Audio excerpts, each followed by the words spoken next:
दोस्तों आज हम लोग एक खुले भारत में सांस लेते हैं और हम लोग का जो भी मन होता है हम लोग वो करते हैं। हम लोग टीवी देखते हैं और गैस ये सब मुमकिन है हम लोग के फ्रीडम फाइटर्स की वजह से। अगर ये लोग ना होते तो ना जाने हम लोग को क्या होता। गैस जैसा कि आप सब लोग जानते हो कि 15 अगस्त 1947 में हमारे भारत को आज़ादी मिली थी और ये दिन हम लोग के लिए काफ़ी ज़्यादा खास है।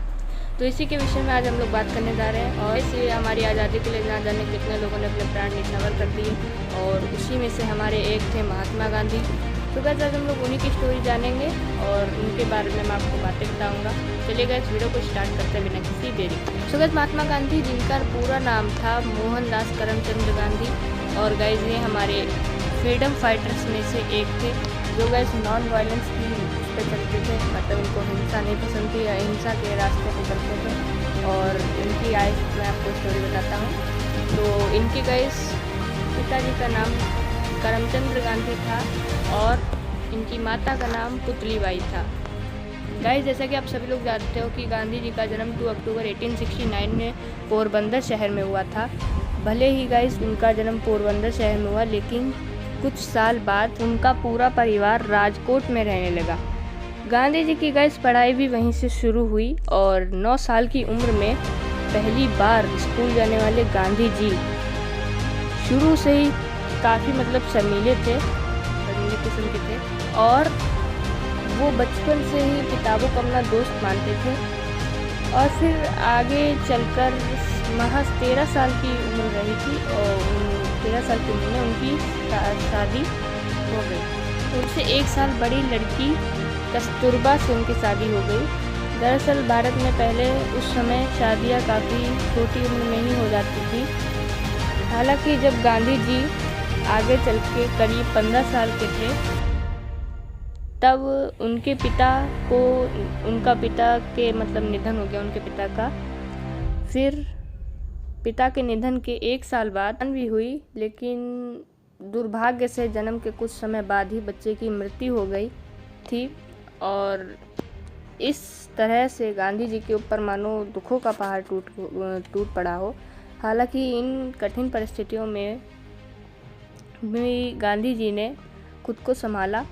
फिर 1887 में अहमदाबाद से हाई स्कूल की पढ़ाई की और फिर आगे चलकर कॉलेज की पढ़ाई करने के बाद मावजी देव जोशी जी की सलाह पर गांधी जी ने लंदन कर लॉ की पढ़ाई की। हालांकि 1888 में गांधी जी दूसरी बार पिता बने और इस वजह से उनकी मां नहीं चाहती थी कि वो अपने परिवार को छोड़कर कहीं दूर जाएं, लेकिन किसी भी तरह उन्होंने अपनी मां को मनाया और फिर 4 सितंबर 1888 को लंदन पढ़ाई के लिए वो चले गए और फिर 1891 में पढ़ाई पूरी करके अपने भारत वापस आ गए। हालांकि विदेश में पढ़ाई करने के बाद भी उन्हें नौकरी के लिए काफ़ी ज़्यादा भागा दौड़ी करनी पड़ी और फिर 1893 था में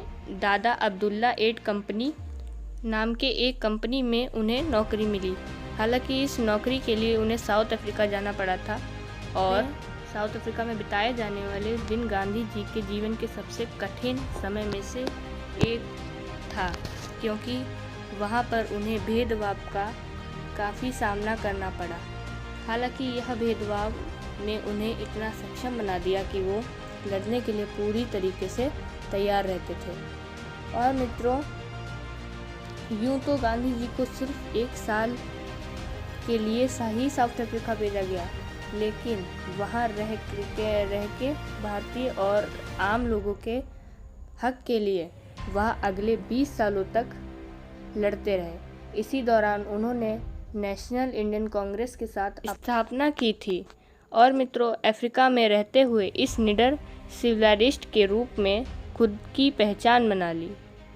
और फिर गोपाल कृष्ण गोखले जो कि इंडियन कांग्रेस के सीनियर लीडर थे, उन्होंने गांधी जी से भारत वापस आकर अपने देश को आज़ाद करने के लिए लोगों की मदद करने की बात की।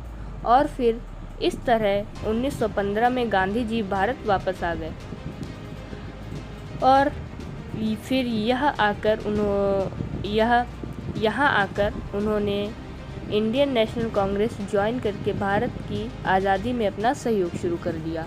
और दोस्तों, भारत में कुछ सालों बाद वो लोगों के चहेते बन गए। और मित्रों, 1922 में गांधी जी ने असहयोग आंदोलन चलाया, जिसके तहत अंग्रेज़ों की चीज़ें का इस्तेमाल करना भारतीय लोगों ने बंद ही कर दिया था और फिर यह आंदोलन जब काफ़ी सफल साबित हो रहा था, तब गांधी जी को 1922 में 2 सालों के लिए जेल हो गई, जिससे लोगों के अंदर गुस्सा आने लगा था, जिससे पूरा भारत एक होने लगा था। और फिर इसी कड़ी में मार्च 1930 में दांडी यात्रा को भी अंजाम दिया गया, जिसमें कि 60,000 लोगों की गिरफ्तारी हुई।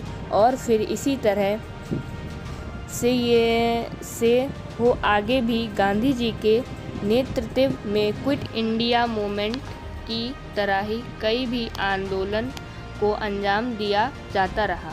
और फिर इसी दौरान गांधी जी की बहुत बार गिरफ्तारी भी हुई। और फिर मित्रों, गांधी जी के साथ साथ बाकी क्रांतिकारियों ने मिलकर देश को आज़ाद करने में अहम रोल निभाया। और फिर 15 अगस्त 1947 को हमारा भारत देश आज़ाद हो गया। हालांकि अभी देश के अंदर आज़ादी का जश्न चल ही रहा था, तभी 30 जनवरी 1948 को नाथूराम गोडसे ने गांधी जी की गोली मारकर हत्या कर दी। तो दोस्तों, इस वीडियो का मकसद यही था कि मैं आपको गांधी जी की हर एक स्टोरी बता पाऊँ।